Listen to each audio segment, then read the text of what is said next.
Hi, how's it going?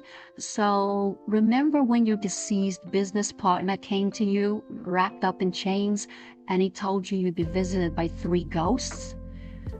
I know, you thought it was a dream. What's that? You think this is a dream as well? And no. I assure you, I am quite real. I am the ghost of Christmas past. Before your world streamed stories on glowing rectangles, the tale of Scrooge flickered in shadows and silence. Behold, the first film version of A Christmas Carol, produced by English film pioneer and scientific instrument maker R.W. Paul, directed by Walter R. Booth, starring Daniel Smith as Ebenezer Scrooge. 1908, the first American film adaptation starring Tom Ricketts as Ebenezer Scrooge. Unfortunately, there is no surviving footage or pictures of this reiteration.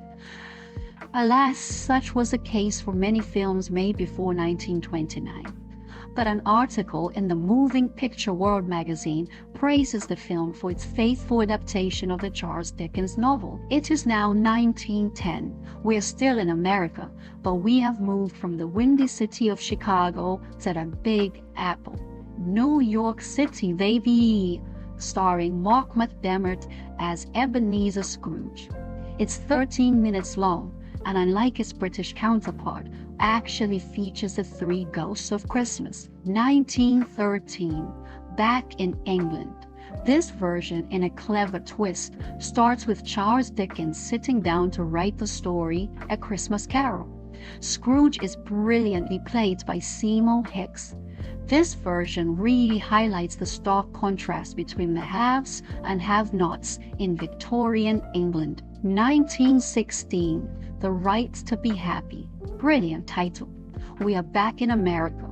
During the silent film era, this was the only feature film adaptation of A Christmas Carol by a foreign film company. With 62 minutes, they were able to flesh out the story a bit more than the previous adaptations. Directed and starring Rupert Julian as Ebenezer Scrooge. 1935, Scrooge. Hey, look, Seymour Hicks is back, reprising his role from the 1913 version. But this time around, we've got sound, making this the first sound film of feature length to adapt The Christmas Carol. Critics and audiences alike praised Seymour Hicks's portrayal of Ebenezer Scrooge, with President Franklin D. Roosevelt showing the film at the White House on Christmas night. 1938, America gives us A Christmas Carol, starring Reginald Owen as Scrooge. This particular adaptation is unique in the fact that Scrooge actually delivers on his threat to fire Bob Cratchit. This makes his redemption arc that much more satisfying. Another thing to note was the casting of Anne Rutherford as the ghost of Christmas past. She famously went on to star as Corinne O'Hara in Gone with the Wind. It's a different take on the character, but personally, I think she captures the beauty of the ghost of Christmas past perfectly. 51. This one is regarded by many as the definitive adaptation, mostly due to Alastair Sim's iconic performance. The film fleshes out Scrooge's backstory by explaining that his mother died giving birth to him, causing his father to resent him. The dark Gothic atmosphere captures the bleakness of Victorian London perfectly and highlights the power of human connection and the true meaning of Christmas. 1970, A Christmas Carol gets a musical adaptation, starring Albert Finney as Scrooge. One of the most memorable additions to this adaptation is the song Thank You Very Much, which sees Scrooge's debtors gleefully dancing on his coffin and celebrating his death, highlighting just how disliked he truly was. Thank you very much. Thank you very much. That's the nicest thing that anyone's ever done for me. I may sound awful Dutch, but my delight is such. I feel as if a losing war's been won for me. And if I had a flag, I'd hang me flag out. to add a sort of final victory touch.